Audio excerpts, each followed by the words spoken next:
الحمد لله نحمده ونستعينه ونستغفره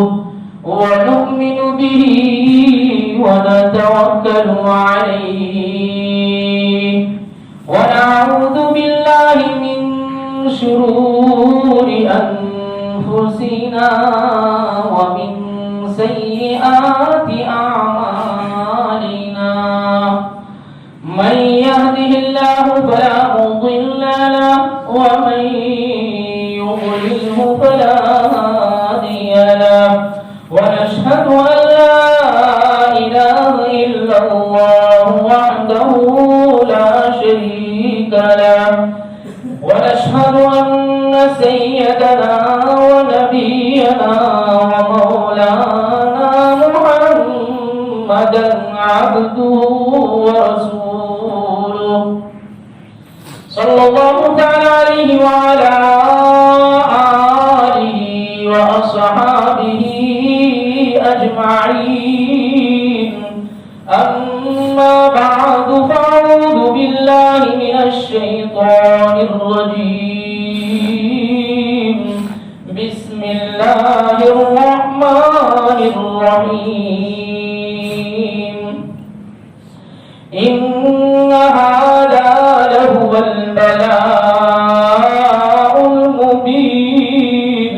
وفديناه بذبح عظيم وتركنا عليه في الآخرين سلام على إبراهيم كذلك نجزي المحسنين إنه من عبادنا المؤمنين وبشرناه بإسحاق نبيا من الصالحين وباركنا عليه وعلى إسحاق ومن ذريتهما محسن وظالم لنفسه مبين ولقد مننا على موسى وهارون ونجيناهما وقومهما من الكرب العظيم صدق الله العظيم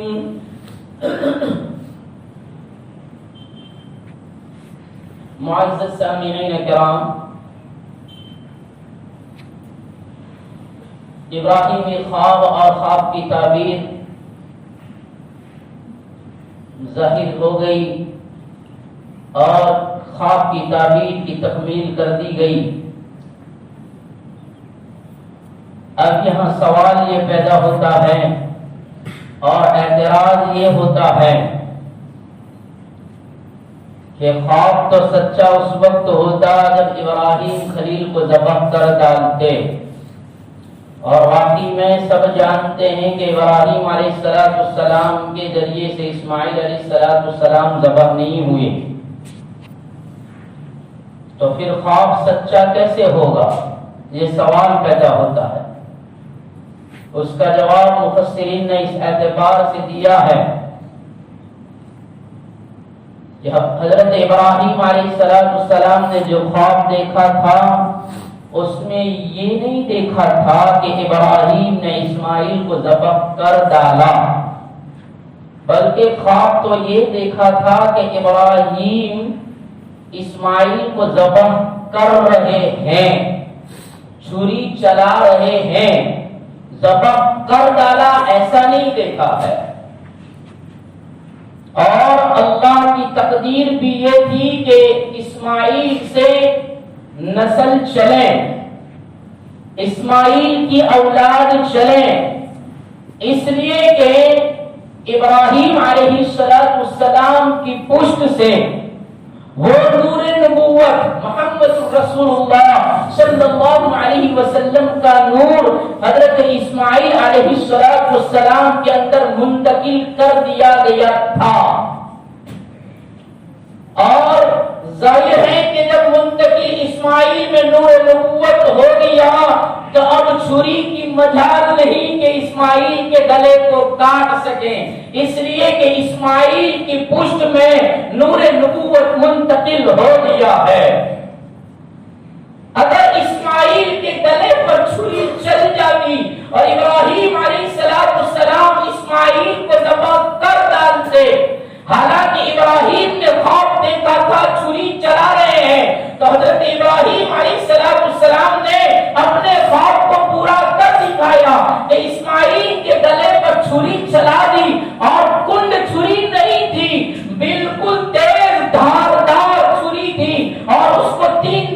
مرتبہ تیز کیا گیا، اور اتنی تیز تھی کہ لکڑے پر چلائی جاتی تھی تو لکڑے کو کاٹ دیتی تھی۔ حالانکہ چمڑی کے مقابلے میں لکڑا سخت ہوتا ہے، مضبوط ہوتا ہے، اس کی چھال بھی مضبوط ہوتی ہے، اور انسان کا چمڑا بہت باریک ہوتا ہے، اور اسماعیل جیسے بیٹے کا چمڑا ہو جس کے پاس نور نبوت ہو، اس کی کھال اور چمڑی کی باریکی کی کیا کہنے، لیکن اس کے باوجود بھی چھری نہ چلی۔ یہ تقدیر الہی تھی اور ابراہیم کی تدبیر تھی اسماعیل کے گلے پر چھری چلانا، اور خواب اس انداز سے دیکھا تھا کہ اذبحک، میں تجھے ذبح کر رہا ہوں، تو ذبح کرنے کا جو عمل تھا اس میں تو کوئی کمی ابراہیم نے نہیں کی۔ اس اعتبار سے ابراہیم علیہ السلام کا خواب سچا ہو گیا، اور جیسا دیکھا تھا ویسا کر دیا گیا۔ یہاں جو چھری نہیں چلی ہے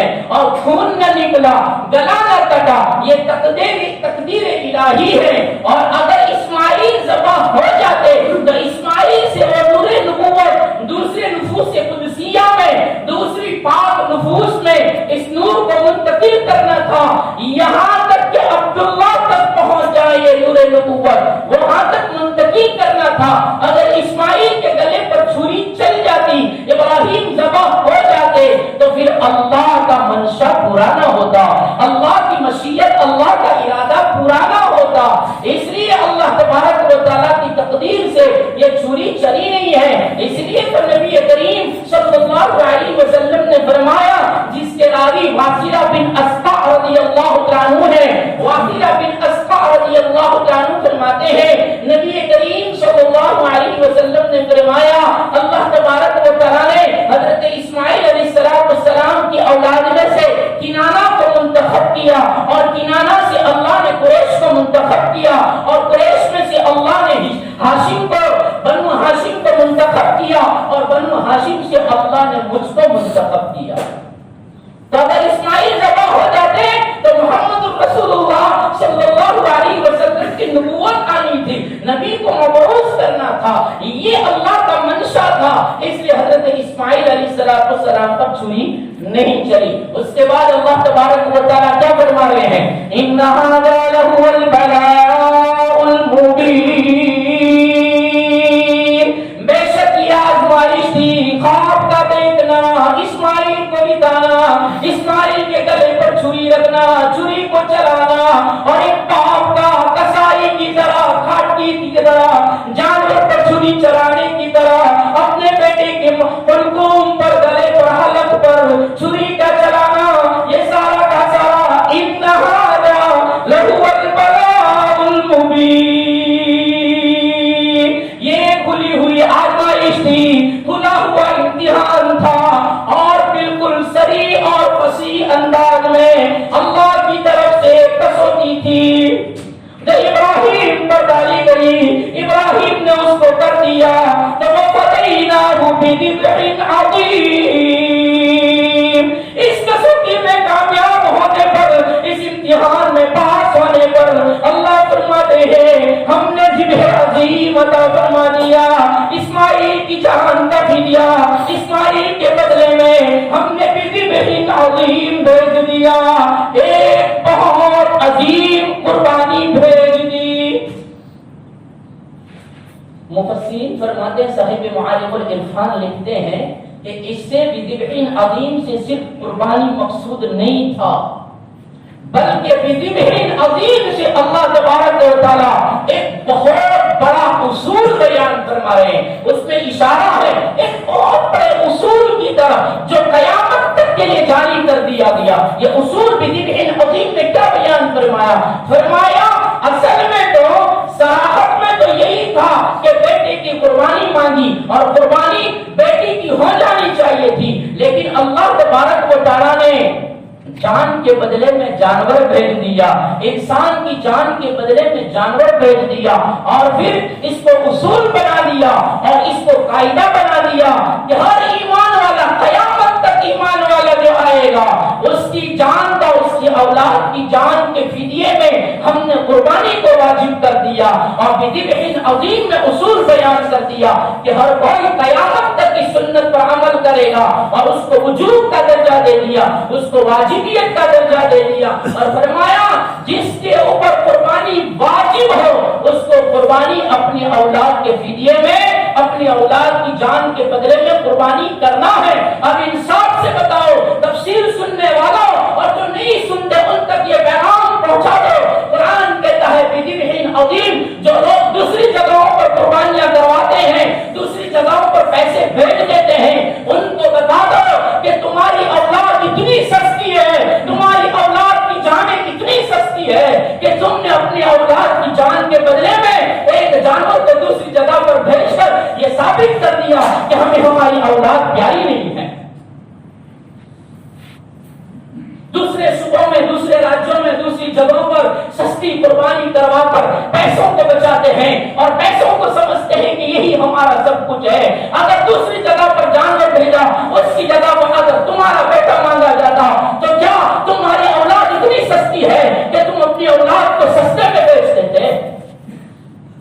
بذبح عظیم سے اصول بیان فرمایا ہے، دھیان سے سنو، آگے قربانی کے ایام بھی آ رہے ہیں، اس وقت آپ پچھوڑی مت کرنا، اس وقت سنا انسنا مت کر دینا، یہ قرآن کا پیغام ہے، یہ اللہ کا پیغام ہے۔ بذبح عظیم اصول بیان فرمایا کہ اپنی اولاد کی جان کے بدلے میں جانور ہے، اس کو خریدنے میں پیسے مت دیتا کرو، اس کو خریدنے میں سستی مت ڈھونڈو، اور اس کو خریدنے میں بے عمر مت دیکھو، اس کی عمر کو پورا دیکھو، صرف بے عمر کا چھوٹا سا لا کر اس کو قربان نہ کر دو اور ایک واجب کا مذاق مت اڑاؤ۔ یہ قرآن کہتا ہے، میں نہیں کہتا، چلو میں جھوٹا ہوں، میری بات پر یقین مت کرو، لیکن میرے رب کا قرآن تو سچا ہے، اس پر تو میرا آپ کا ایمان ہے، وہ قرآن اصول بیان کرتا ہے تمہاری اولاد کے جان کے فدیے میں اور اس کے بدلے میں جانور ہے۔ اب مجھے اور آپ کو انصاف کرنا ہے کہ مجھے کیا کرنا چاہیے، سستی قربانی کرنا ہے، دوسرے جگہ پر بھیج کر 100 پاؤنڈ میں قربانی کرنا ہے، 8,000 میں کرانا ہے، یا کس طرح سے کرنا ہے؟ میری اولاد کی قیمت صرف 8,000 ہے، میرا بیٹا 8,000 کا ہے، میرا بیٹا 100 پاؤنڈ کا ہے، اپنی اولاد کی تو قیمت ایسے لگاتے ہو کہ میری اولاد کی قیمت کوئی ادا ہی نہیں کر سکتا، اس پر تو یہ دعویٰ کرتے ہو، اور اللہ نے تمہارے بیٹوں کی، تمہاری اولاد کے صدقے میں اور اس کے فدیے میں اس کی جگہ پر جانور دیا ہے، بذبح عظیم، اور یہ اصول بیان فرما دیا۔ اس کے بعد اللہ تبارک و تعالیٰ آگے فرما رہے ہیں وَتَرَكْنَا عَلَيْهِ فِي الْآخِرِينَ سَلَامٌ عَلَىٰ إِبْرَاهِيمَ۔ ابراہیم کا ذکر ہم نے پچھلے والوں میں چھوڑ دیا، 21ویں صدی میں بھی ابراہیم کا تذکرہ سن رہے ہیں، ابراہیم پر سلام آج ہم بھی بھیج رہے ہیں۔ اللہم صلی علی محمد وعلی آل محمد کما صلیت علی ابراہیم وعلی آل ابراہیم انک حمید مجید۔ اے اللہ سلام ہو جیسے ہمارے نبی پر ایسے ہی سلام ہو ابراہیم پر بھی، جیسے آل محمد پر سلام ایسے آل ابراہیم پر بھی سلام، کہ آج بھی سلام بھیجا جاتا ہے۔ اللہ کہتا ہے سلام علی ابراہیم کذالک نجزی المحسنین انہ من عبادنا المؤمنین۔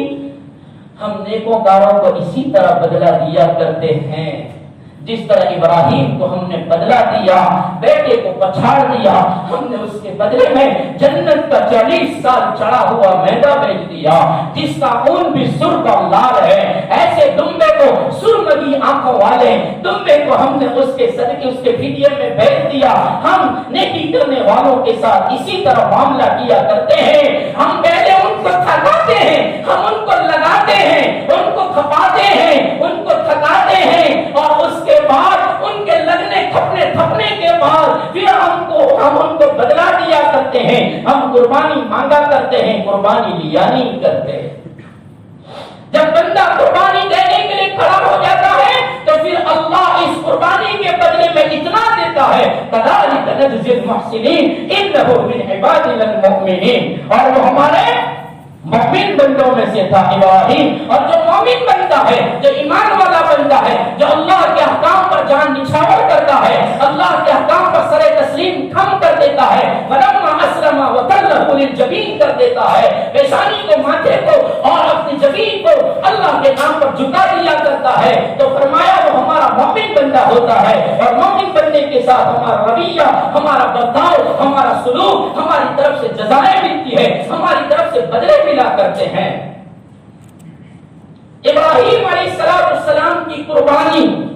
اور ابراہیم علیہ السلام کی ہجرت، اس کے بعد اللہ تبارک و تعالی ایک اور خوشخبری ابراہیم علیہ السلام کو سنا رہے ہیں، اور بغیر مانگے سنا رہے ہیں۔ اسماعیل کے لیے تو آنسو بہانے پڑے، اسماعیل کے لیے تو پرنم ہونا پڑا، اسماعیل کے لیے تو راتوں کو اٹھنا پڑا، دامن پسارنا پڑا اور رو رو کر مانگنا پڑا۔ اللہ فرماتے ہیں اس کی اس قربانی پر ہم نے ایسا بدلہ دیا کہ ہم نے اس کی ایک بیوی جس کو بان سمجھا تھا، جس کے بارے میں سمجھتے تھے کہ اب اولاد نہیں ہو سکتی ہے، ہم نے اس کی گود کو بھی بھر دیا اور اس کو بھی بیٹا دے دیا، اور اس کی بھی ہم نے خوشخبری سنائی۔ اور خوشخبری سنانے کے لیے ہم نے فرشتوں کو بھیجا ہے، ہم نے ہمارے ملائک کو بھیجا ہے، ہم نے ہماری فرشتوں کو بھیجا، جاؤ ابراہیم کو سنا دو، خوشخبری سناؤ۔ ابراہیم لکڑیاں جمع کر رہا ہے، ابراہیم اپنے گھر کے چولہے جلانے کے لیے خود کام کر رہا ہے، اس کو کام بتانے والا کوئی نہیں ہے، اس کے کام میں ہاتھ لگانے والا کوئی نہیں ہے۔ جاؤ جاؤ،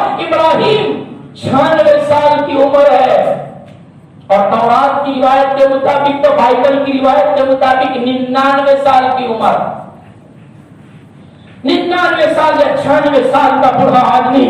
وہ لکڑیاں کاٹ رہا ہے، لکڑیاں جمع کر رہا ہے۔ جاؤ تم جاؤ، فرشتوں کو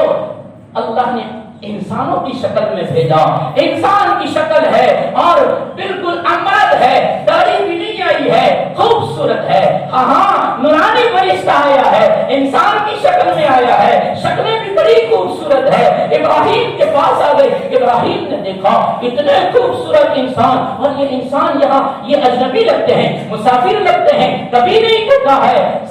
سلیق کے بعد پوچھا آپ کون ہو؟ وبشرناہ باسحاق نبیا من الصالحین کی خوشخبری دینے والے فرشتے آئے ہیں۔ ابراہیم علیہ السلام نے ان کو مسافر اور مہمان سمجھا، کہا چلو ہمارے ساتھ، ہمارے گھر پر ہمارے مہمان بنو، ہم میزبان بنیں گے۔ ان کو لے کر آئے، ان کے لیے جلدی سے ابراہیم نے بچڑا کاٹ دیا، بچڑا کاٹ دیا۔ صاحب معارف العرفان نے لکھا بچڑا ذبح کر دیا، بچڑے کو بیوی سے کہا،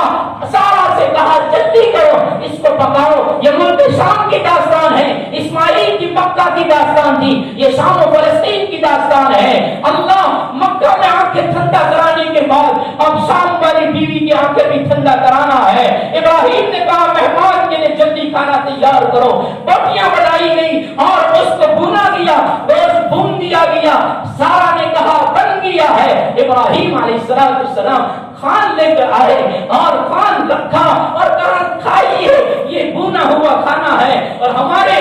عرف میں، ہمارے معاشرے میں یہ لذیذ کھانا سمجھا جاتا ہے، مہمان کا اکرام گوشت سے کیا جاتا ہے۔ آج میرے آپ کے معاشرے میں بھی مہمان کے لیے میزبانی میں، مہمانی میں ہم لوگ گوشت اکثر پکاتے ہیں کہ مہمان کا اکرام ہے کہ اس کو گوشت کھلایا جائے۔ بنا ہوا گوشت رکھا ہے، لذیذ بنایا ہے، سارا نے بنایا ہے۔ حضرت سارا دروازے کی اوٹ میں کھڑی ہو گئی، آگے وہ بیٹھے ہیں اور دروازے کی اوٹ میں سارا ہے۔ ابراہیم علیہ السلام کہہ رہے کھائیے، وہ ہاتھ نہیں آگے بڑھا رہے، وہ آگے ہاتھ نہیں بڑھا رہے ہیں،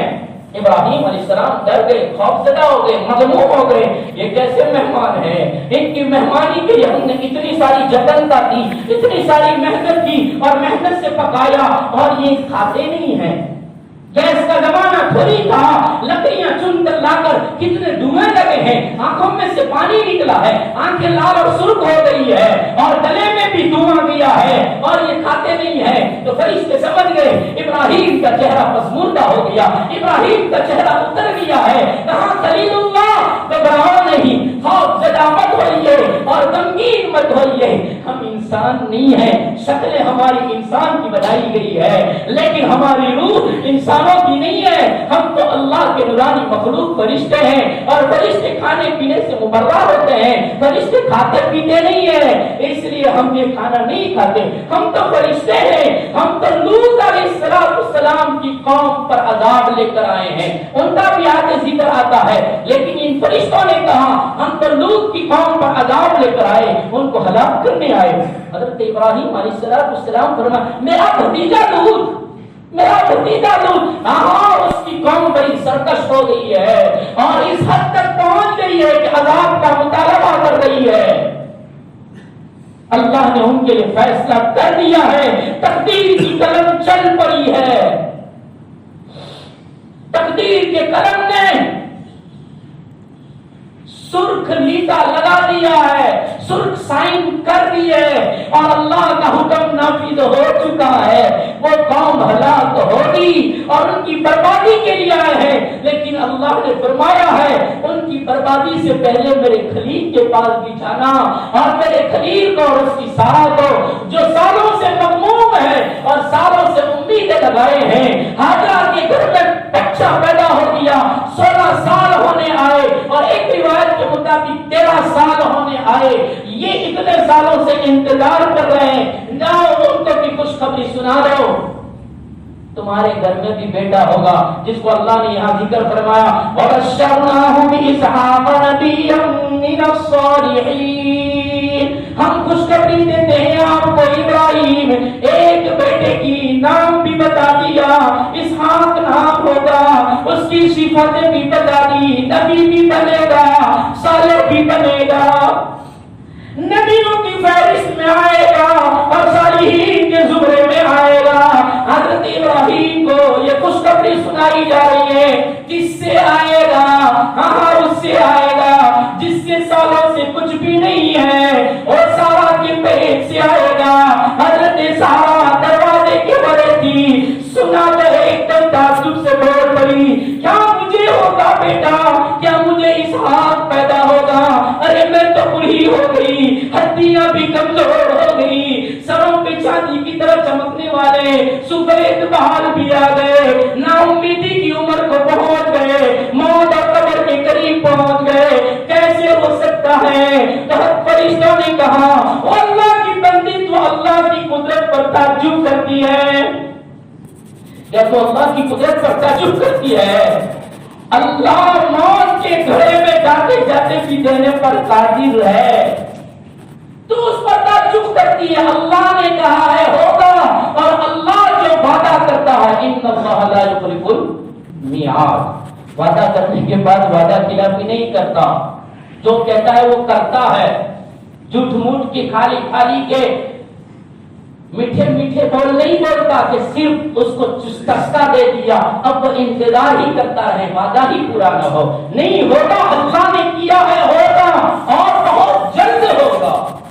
اور سن تعجب کرتی ہے، اتنا نہیں، صرف بیٹا نہیں ہوگا، بیٹے کے ساتھ ساتھ پوتے کی خوشخبری بھی سن لے کہ اس اسحاق کے پیچھے اس کا بیٹا یعقوب آئے گا اور وہ یعقوب بھی نبی بنے گا اور وہ بھی صالح بنے گا۔ بیٹے اور بیٹے کی خوشخبری سنا دی، تو صرف بیٹے پر تعجب کرتی ہے۔ صاحب معالم العرفان نے لکھا کہ حضرت ابراہیم علیہ السلام نے اسحاق کو بھی دیکھا اور اسحاق کے بیٹے یعقوب کو بھی دیکھا۔ تو اللہ تبارک و تعالیٰ نے اس آیت میں یہ بیان فرمایا کہ اللہ نے حضرت اسحاق علیہ السلام کی خوشخبری سنائی اور اللہ تبارک و تعالی نے ابراہیم علیہ السلام کو اسحاق علیہ السلام دامی فرزند دیا اور اللہ تبارک و تعالی نے ابراہیم اور اسحاق کے اندر برکت دی وَمِن ذُرِّيَّتِهِمَا مُحْسِنٌ وَظَالِمٌ لِنَفْسِهِ مُبِينٌ اور فرمایا اسماعیل اور اسحاق دو بیٹے ہیں ان سے اولادیں ہوگی ان کی ذریت ہوگی اور ان کی ذریت میں بعض نیک صالح ہوں گے اور بعض اپنی ذاتوں پر ظلم کرنے والے ہوں گے وَمِن ذُرِّيَّتِهِمَا ان دونوں کی اولاد اسماعیل اور اسحاق کی اولاد محسن نیک بھی ہوں گے وظالم لنفسه مبین اور اپنی ذاتوں پر کھلا ہوا ظلم کرنے والے بھی ہوں گے۔ اب مفسرین نے یہاں یہ بات بیان فرمائی ہے کہ یہودیوں نے اس مسئلے کو الجھا دیا ہے اور یہودی کہتے ہیں کہ حضرت ابراہیم علیہ السلام نے جو ذبح کیا تھا وہ اسماعیل نہیں تھا اسحاق تھا۔ حضرت اسحاق علیہ السلام کو ابراہیم نے ذبح کیا تھا،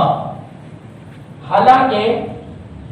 اللہ تبارک و تعالیٰ نے جو حلیم بیٹے کی خوشخبری سنائی وہ اسماعیل علیہ السلام ہی ہے اور حضرت اسماعیل علیہ السلام حضرت ابراہیم علیہ السلام سے پہلے پیدا ہوئے ہیں، لیکن بائبل میں صاحب معارف العرفان نے روایت لکھی اور دوسرے مفسرین نے بھی لکھی ہے، حضرت بائبل میں لکھا کہ حضرت ابراہیم علیہ السلام کو جب اللہ نے حکم دیا کہ اس اپنے بیٹے کی اکلوتے بیٹے کی قربانی دو اور اس کو قربان کرو تو یہودیوں نے اس میں تحریف کر ڈالی، تورات میں تبدیلیاں کر ڈالی اور یہ قوم تبدیلی کرنے میں ذرا بھی پرواہ نہیں کرتی تھی اور بڑی تہمت باز قوم تھی، بڑی جھوٹی قوم تھی۔ فرمایا بہتان طراز لوگ تھے یہود اور انہوں نے جھوٹ بولنے میں کبھی بھی دریغ نہیں کیا۔ انہوں نے یہاں تک کہ وہ موآبی نامی ایک قبیلہ ہے جن کی اور اسرائیلیوں کی دشمنی تھی، تو ان یہودیوں نے ان اسرائیلیوں نے ان کے اوپر ایک الزام لگایا اور ان کو حرامی ثابت کرنے کے لیے صاحب معارف العرفان نے لکھا کہ موآبی قبیلے کو وہ حرامی ثابت کرنا چاہتی تھی، اس لیے انہوں نے یہودیوں نے یہ جھوٹ بولا اور یہ الزام لگایا کہ حضرت لوط علیہ السلام نے اپنی خود کی بیٹیوں سے بدکاری کی جس کے نتیجے میں یہ اولاد پیدا ہوئی جس کو موآبی کہا جاتا ہے۔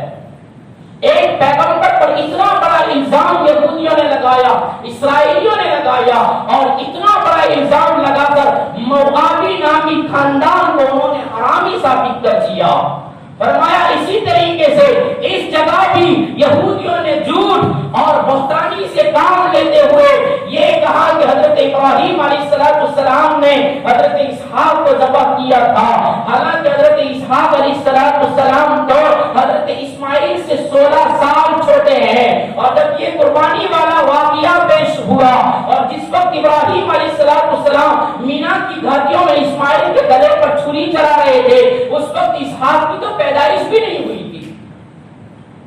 اور اس واقعے میں اس آیت میں اللہ تبارک و تعالی نے جو بیان فرمایا وبشرناہ بغلام وبشرناہ باسحاق نبیا من الصالحین، اللہ تبارک و تعالی نے ابراہیم علیہ السلام کو یہ قربانی والا واقعہ پیش کرنے کے نتیجے میں اور اس کی خوشخبری میں، اس کے انعام میں، اس کے احسان میں اللہ تبارک و تعالی نے اسحاق نامی بیٹے کی خوشخبری سنائی۔ اس سے بھی یہ پتہ چلتا ہے کہ ذبح ہونے والے ذبیح اسماعیل تھے نہ کہ اسحاق۔ اور ایک جواب دیتے ہوئے فرمایا گیا کہ یہ لوگ کہتے ہیں کہ اسحاق کو ذبح کیا تھا، یہ غلط کہتے ہیں، جھوٹ بولتے ہیں، اس لیے کہ حضرت اسماعیل یہ واقعہ جو ذبح والا ہے وہ مینا میں ہوا تھا اور مینا مکہ میں آتا ہے اور لاکھوں کی تعداد میں لوگ حج کے لیے جاتے ہیں، تو اس سنت پر عمل کرنے کے لیے مینا میں قربانی کرنے جاتے ہیں۔ اگر اسحاق کی قربانی حضرت ابراہیم نے کی ہوتی تو اسحاق تو فلسطین میں رہتے تھے، تو حضرت ابراہیم علیہ السلام اسحاق کو ذبح کرنے کے لیے فلسطین کی وادی میں لے جاتے، ملک شام کے میدان میں لے جاتے، لیکن وہاں نہیں لے گئے ہیں اور کوئی بھی حاجی ملک شام یا فلسطین نہیں جاتا قربانی کرنے کے لیے اس سے بھی ثابت ہوتا ہے کہ حضرت ابراہیم علیہ السلام نے حضرت اسماعیل علیہ السلام ہی کی قربانی کی ہے، اور وہ عمل حضرت اسماعیل ہی کے ساتھ ہوا ہے۔ یہ لوگ جو کہہ رہے ہیں وہ جھوٹ کہتے ہیں۔ بعض علماء نے بھی اور بعض جمہور میں سے بھی بعضوں نے کہا کہ اسحاق علیہ السلام کی قربانی کی ہے، تو اس کے جواب میں یہی کہا گیا کہ جھوٹ ہے۔ قرآن سے صاف طور پر، واضح طور پر، صریح طور پر ثابت ہوتا ہے کہ حضرت اسماعیل علیہ السلام ذبیح ہیں۔ صحیح میں تبیان القرآن نے بیان فرمایا کہ اللہ تبارک و تعالی نے بیان فرمایا کہ اپنے اکلوتے بیٹے کی قربانی کرو، اور یہ سارے مسلمان اور سارے اہل کتاب، یہاں تک کہ تورات میں بھی یہ ثابت ہے کہ حضرت ابراہیم علیہ السلام کے اکلوتے بیٹے حضرت اسماعیل علیہ السلام تھے، اس لیے کہ انہوں نے یہ مانا ہے، اور تورات میں بھی ہے کہ ابراہیم علیہ السلام سے جب اسماعیل علیہ السلام پیدا ہوئے ہیں، اس وقت ابراہیم علیہ السلام کی عمر 90 سال کی تھی، اور جب وہ پیدا ہوئے ہیں اس وقت 99 سال کی عمر تھی۔ اس اعتبار سے بھی اکلوتے بیٹے جس وقت قربانی مانگی اسماعیل ہی تھے، لیکن یہود نے حسد میں، حسد بہت خطرناک بیماری ہے کہ حسد میں انسان سب بھان بھول جاتا ہے،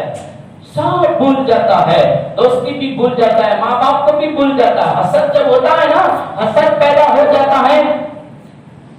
تو دوسرے کی عزت گرانے کے لیے، دوسرے کو نیچا دکھانے کے لیے اپنا سب کچھ داؤ پر لگا دیتا ہے۔ عزت بھی لگ جائے تو لگ جائے، لیکن اس کو نیچا دکھانا ہے، یہ حسد ہے۔ زندگی کی ساری عبادت داؤ پر لگا دی شیطان نے، اور جس کو عزازیل کہا جاتا تھا، فرشتوں کا سردار کہا جاتا تھا، فرشتوں کا سردار جب کہا گیا، انسان سے اس کو حسد پیدا ہو گیا، اور حسد میں اس نے سجدہ نہ کیا، اور حسد کے مارے جب آدم علیہ السلام کے ساتھ اس کو حسد پیدا ہو گیا تو عزازیل سے اس کو ابلیس بنا دیا گیا، تو اس کو بھی اس نے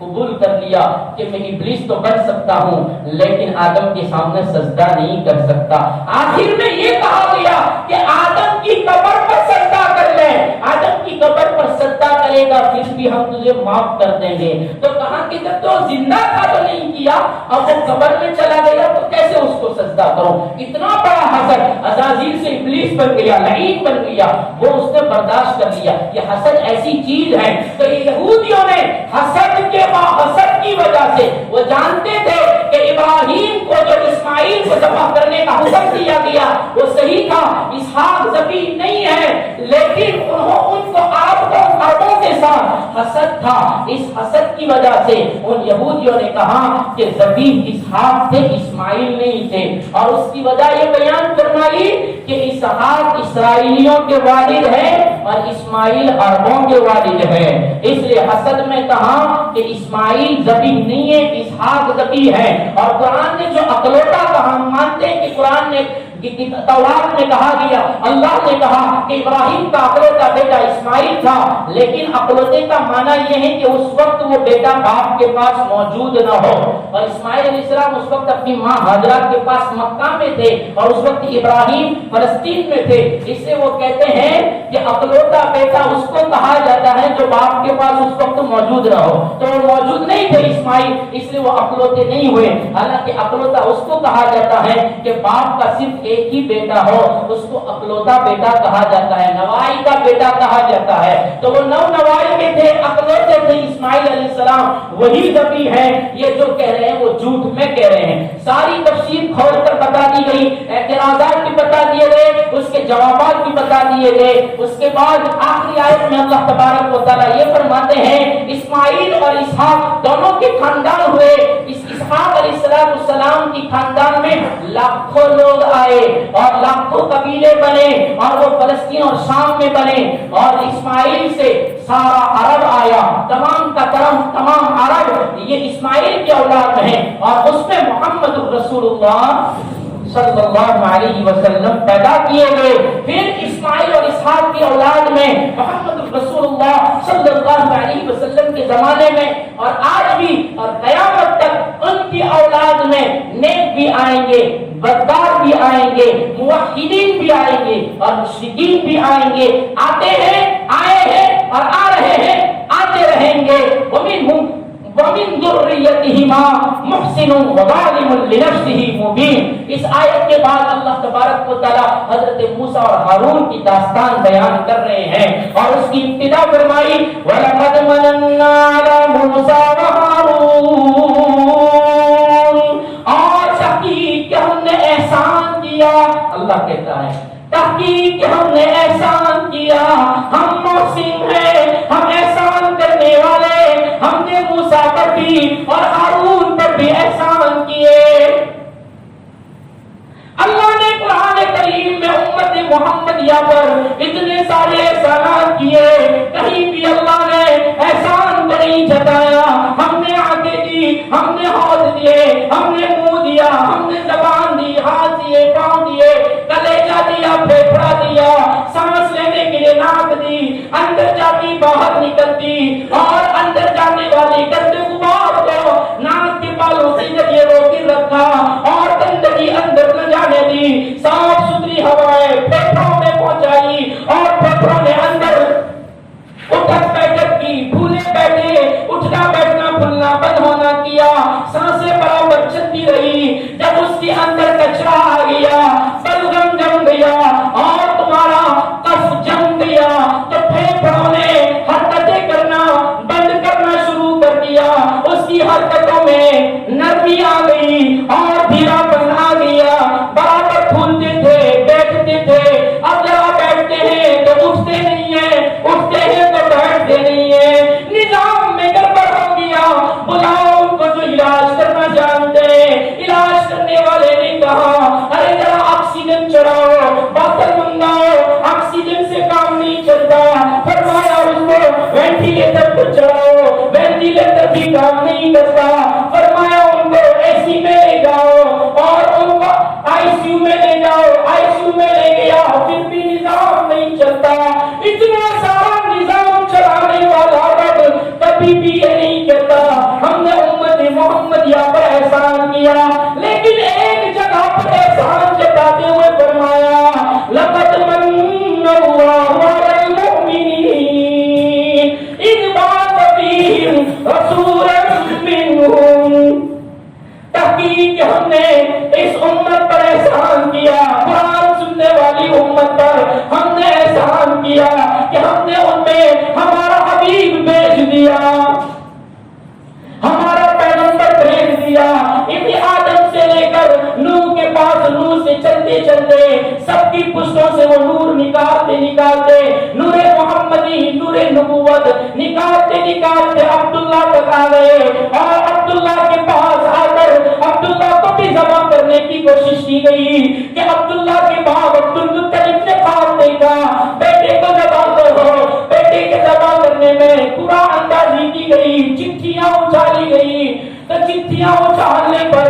عبداللہ کا نام نکلا. ارے عبداللہ بڑا نیک سیرت ہے, بڑا اچھا ہے, پھر سے قرآن دازی کرو, چٹھیاں اچھالو, پھر بھی عبداللہ نکلے. ارے بار بار عبداللہ کا نام نکلتا ہے. عبدالمطلب رات کو سو گئے, ہاں ہاں ذبح کرو, کام بنے گا. صبح میں سہو ذبح کر دیے.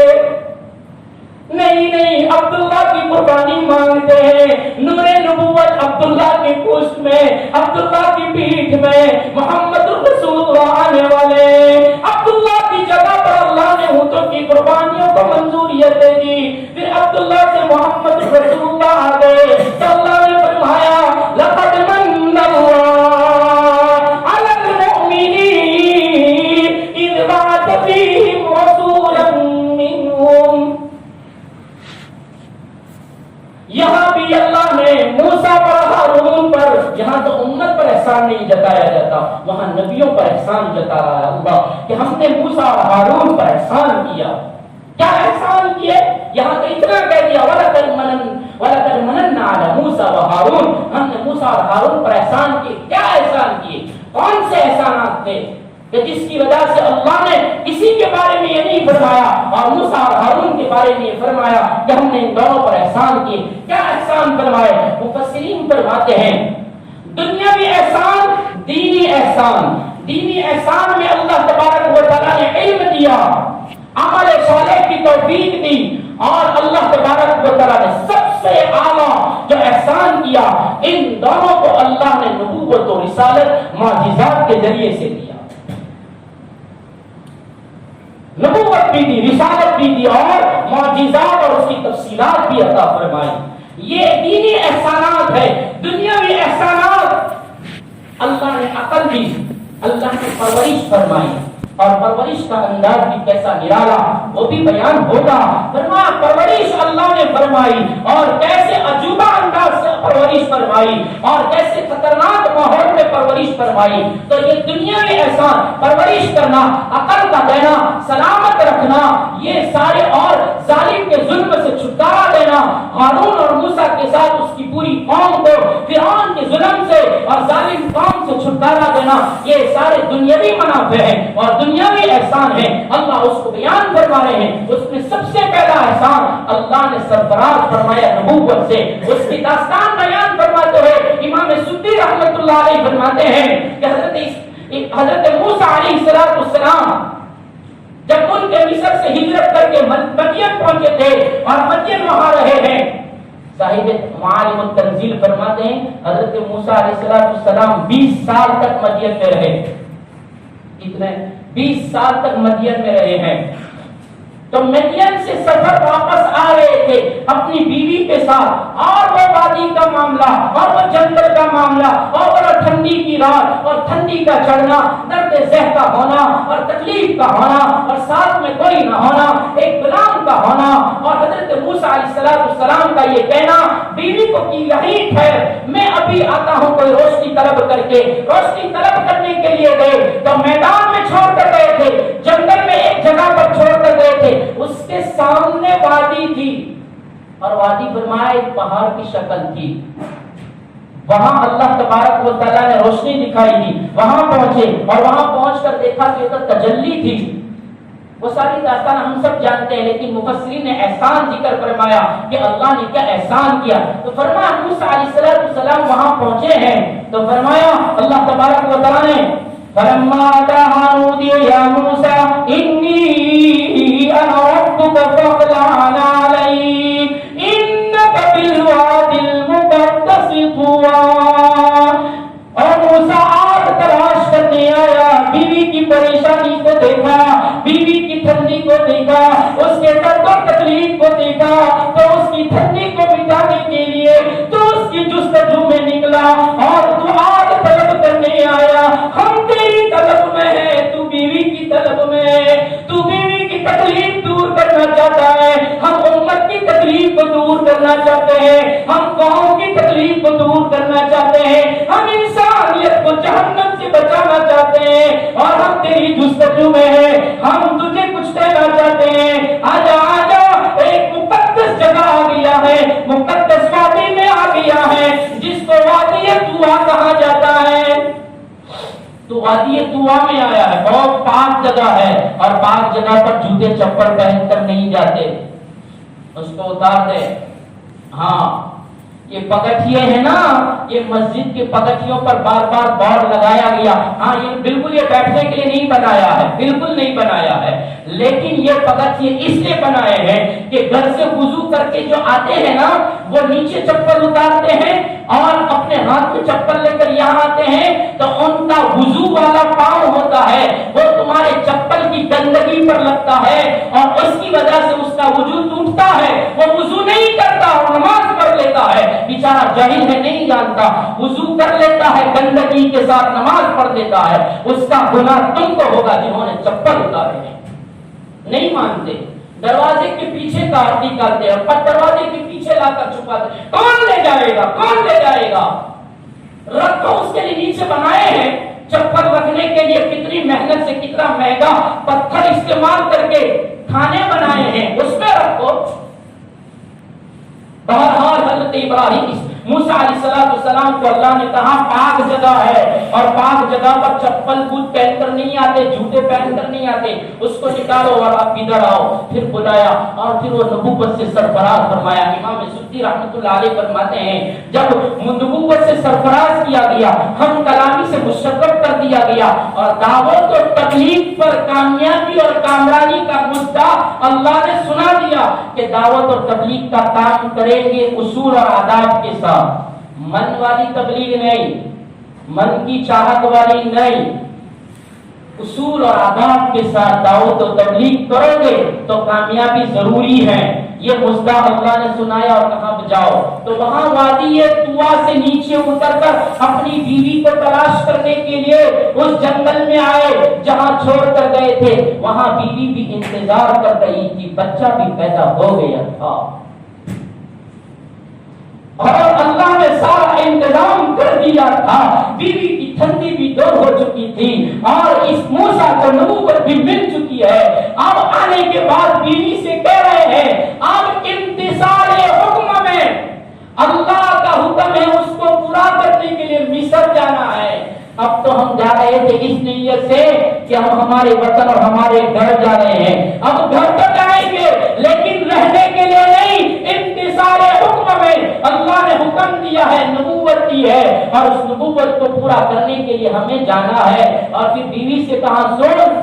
اس وقت میں جب اللہ نے مجھے وہ روشنی میں نبوت دی اس وقت میں نے میری چند شکایتیں بھی کی, میں نے میری چند درخواستیں بھی دی اور اس میں نے میری زبان کی لکنت کی صحت بھی مانگی. اور میں نے کہا کہ میں تو 20 سال سے مصر میں تھا, مدین میں تھا, مصر کی بھاشا بھی بھول گیا ہوں. مصر کی میری زبان جو تھی وہ بھی ٹھیک اب نہیں آتی ہے, اس لیے کہ آپ کو صرف مدین کی زبان آتی ہے, عبرانی زبان آتی ہے, مصری زبان نہیں آتی ہے اور زبان کی لکنت بھی ہے. اس لیے میرا بڑا بھائی ہے نا, میں نے اس کے لیے اللہ سے اپلیکیشن کی اور اس کے لیے کہا کہ ہارون اشدد به اذری واشرکه فی امری. میں نے اس کے لیے بھی مانگ لیا تو اس نے تو وہ بھی منظور کر لیا اور کہا جا میں نے اس کو بھی سر نبوت تاج نبوت پہنا دیا. اور اسحاق کے لیے بھی اللہ نے خوشخبری سنا دی ہے. اب مصر جاتے ہیں تو مصر جنگل سے نکلے. امام سدی رحمۃ اللہ علیہ فرماتے ہیں چلتے چلاتے منزل پر منزل کرتے ہوئے جب مصر پہنچے تو رات ہو گئی تھی. رات کے وقت میں مصر میں پہنچے تو چپکے سے امام سدی فرماتے حضرت ابراہیم حضرت موسیٰ علیہ السلام چپکے سے اپنے بچے اور بیوی کے ساتھ اپنے گھر پر پہنچے اور گھر میں پہنچ کر گھر میں داخل نہیں ہوئے. اپنا گھر تھا پھر بھی داخل نہیں ہوئے, اس لیے کہ 20 سال کے بعد ایک دم اچانک گھر میں جائیں گے تو کوئی کیا سمجھے گا اور گھر والے بھی چونک جائیں گے کہ کون آ گیا ایک دم. اس لیے گھر کے باہر رہے اور باہر بھی جب دستک دی ماں باہر نکلی تو ماں کے سامنے ایک مسافر کی حیثیت سے حضرت موسیٰ کلام کر رہے ہیں. یہ پتہ نہ چلے کہ یہ میرا موسیٰ ہے. حضرت موسیٰ علیہ السلام نے ایک مسافر کی حیثیت سے بات کی اور کہا بھوک لگی ہے. امام سدی فرماتے ہیں بنی اسرائیل میں سب سے زیادہ مہمان نواز گھر یہ حضرت عمران کا تھا, موسیٰ کا گھر تھا. ان کی ماں نے موسیٰ کی مہمان نوازی کی, اندر آ جاؤ. نہیں اندر نہیں آئیں گے, ہم باہر ہی رہتے ہیں. بیوی کے لیے, معصوم بچے کے لیے اور موسیٰ کے لیے خاطر مدارات کی جا رہی ہے, مہمان نوازی کی جا رہی ہے اور کھلایا جا رہا ہے. موسیٰ نے کھا لیا, نہیں بتایا کہ تیرا موسیٰ ہے. اتنا میں ہارون رات کے وقت میں باہر گئے ہوئے تھے. امام سدی فرماتے ہیں جب گھر کی طرف لوٹ رہے تھے بیچ راستے میں اللہ نے ہارون پر وحی بھیجی اور کہا سن ہم تجھے تاج نبوت سے سرفراز فرماتے ہیں, ہم تجھے بھی نبی بناتے ہیں اور یہ تیرے بھائی موسیٰ کی دعاؤں کا صدقہ ہے. کہ تیرے بھائی نے اخوت کو ثابت کر دیا, بھائی چارگی کو ثابت کر دیا کہ بھائی کیسا ہوتا ہے, اپنے بھائی کا کتنا خواہ ہوتا ہے, اپنے بھائی کے لیے دل و جان سے محبت کرتا ہے. یہ نہیں ہوتا کہ ایک بھائی دوسرے بھائی کی جان کا دشمن ہوتا ہے. یہ دنیا کے چند ٹھیکوں کے خاطر میری تو سمجھ میں ہی نہیں آتا. یہ چند ٹھیکوں کے خاطر, چند زمین کے ٹکڑوں کے خاطر ایک تھالی میں کھا کر بڑے ہونے والے, ایک ماں کے سینے سے دودھ پینے والے, ایک باپ کی جیب میں سے پیسے استعمال کرنے والے, ایک باپ کے سائے عاطفت میں پروان چڑھنے والے بڑے ہو کر جان کے دشمن بن جاتے ہیں. اپنے کو بھائی کہنا منظور نہیں ہے. بھائی کو دیکھتے ہیں تو منہ پھیر لیتے ہیں, آنکھیں بند کر لیتے ہیں. یہ کون سی بھائی چارگی ہے, یہ کون سا اخوت ہے, یہ کون سا بھائی ہے جو ایک ماں باپ کے پھوٹ سے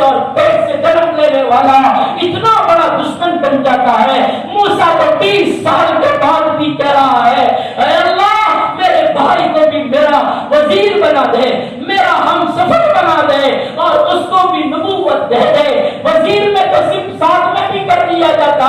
لیکن بھائی کو بھائی کا خادم بنانا اچھی بات نہیں ہے کہ ایک بھائی مخدوم بنے، ایک بھائی خادم بنے، یہ اچھی بات نہیں ہے۔ بھائی بھائی سے کام کرائے وہ اچھی بات نہیں ہے، اس لیے فرمایا اس کو بھی وہی مقام دے دے جو تو مجھے اس وادی طوا میں دے رہا ہے۔ میرے بھائی ہزاروں کلومیٹر کی دوری پر ہے، اس کو بھی وہی دے دے اور اس کو بھی نبوت سے سرفراز فرما دے۔ امام سدی فرما دے بیچ راستے میں حضرت ہارون علیہ السلام پر اللہ نے وحی بھیجی، نبوت سے سرفراز فرمایا، اور اسی جگہ پر موسیٰ کی ساری داستان بھی اللہ نے وحی کے ذریعے سے بتا دی اور کہا تیرا بھائی تیرے گھر پر پہنچ چکا ہے اور ماں کے احترام میں باہر ہے۔ ماں کو ایک دم دل پر جھٹکا نہ لگے، کبھی کبھی خوشی کی حالت میں بھی انسان کو دل کا دورہ پڑ جاتا ہے، اٹیک آ جاتا ہے، اس لیے ماں کو ایک دم جھٹکا نہ لگے، اس لیے وہ باہر دروازے کے باہر ہے اور ہم کلامی ہو رہی ہے ماں بیٹے کی، لیکن نہیں بتا رہا ہے کہ تیرا بیٹا ہوں۔ ایک دم ہارون آئے اور آتے ہی سیدھے موسیٰ علیہ السلام کو لپٹ گئے اور سینے سے لگا لیا، بھائی بھائی کا سینہ لگا اور دل کی جانب لگایا، یہ بھائی والی جانب کا دل لگایا، دونوں جانب دل لگے اور پھر دونوں روئے ہیں اور حضرت ہارون علیہ السلام نے کہا بھائی اندر آ جاؤ، بھائی اندر آ جاؤ اور اپنے اہل و عیال کو بھی لے لو، اپنی بیوی بچے کو بھی لے لو، اور یہ کہہ کر اپنی ماں کی طرف مخاطب ہو کر کہنے لگے۔ امام سدی فرماتے ہیں اسحاق علیہ السلام نے فرمایا ماں یہ تیرا 20 سال سے پچھڑا ہوا موسیٰ ہے، 20 سال سے تجھ سے پچھڑا تھا نا، یہ آج آیا ہے۔ ماں نے اس کو گلے سے لگایا، بیٹا اتنی دیر سے تو تیری ماں سے باتیں کرتا ہے اور تیری ماں کو یہ نہیں پتا تھا کہ یہ تیرا جگر ہے، یہ تیرا موسیٰ ہے، یہ تیرا وہ موسیٰ ہے جو بچوں کے قتل کے زمانے میں پیدا ہوا تھا، تو نے دریا میں بہایا تھا اور بیٹا ہوتے ہوئے بھی ایک اجنبی کی طرح سے دودھ پلانے پر مامور کیا گیا تھا، یہ تیرا وہ بیٹا ہے۔ ماں نے سینے سے لگایا، خوب روئی اور بہن نے بھی سینے سے لگایا، بھائی بہن بھی روئے، سارے جمع ہو گئے، ہارون اور موسیٰ بات کرنے لگے اور اپنی ماضی کی ساری سرگزشت سنائی اور ایک دوسرے کو ساری داستان سناتے رہے، باتیں کرتے رہے۔ اس کے بعد کیا ہوتا ہے وہ کون سا احسان ہے، انشاءاللہ زندگی باقی رہی تو آئندہ کل عجیب باتیں ہیں، دونوں باتیں کرتے کرتے کہاں جاتے ہیں اور انشاءاللہ زندگی باقی رہی تو آئندہ سنیں گے۔ اللہ تبارک و تعالیٰ کہنے سننے سے زیادہ عمل کی توفیق عطا فرمائے۔